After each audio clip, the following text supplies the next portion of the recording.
Buổi sáng bình yên, không có tin scandal, không có tranh cãi, chỉ có một thông báo duy nhất khiến toàn mạng xã hội bùng nổ. Triệu Lệ Dĩnh và Phùng Thiệu Phong sẽ tổ chức lễ cưới tái hôn vào 5 giờ chiều hôm nay. Không ai tin, không ai nghĩ điều này sẽ xảy ra. Nhưng rồi studio của cả hai đồng loạt đăng cùng một thông điệp: chúng tôi quyết định một lần nữa nắm tay nhau, vì con trai, vì gia đình và vì tình yêu chưa bao giờ tát. Dòng chữ ngắn ngủi ấy khiến hàng triệu người rơi nước mắt. Lễ cưới tái hôn không tổ chức rình rang, không mời truyền thông, không có dàn sao hoành tráng. Họ chọn một biệt thự nhỏ bên ngoại ô Bắc Kinh, nơi có khu vườn giản dị đầy hoa trắng và ánh nắng vàng.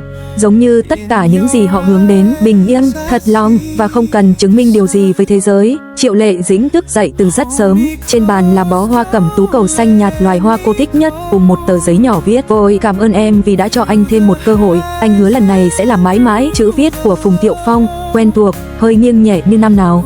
Cô mỉm cười, một nụ cười dịu dàng hơn cả ánh nắng.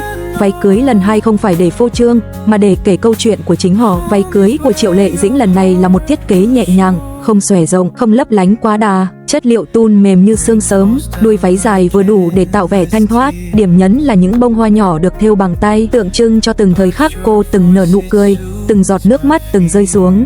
Khi nhà tạo mẫu hỏi cô muốn kiểu trang điểm như thế nào, Lệ Dĩnh chỉ nói: "Tự nhiên nhất có thể, em muốn anh ấy thấy em của ngày hôm nay."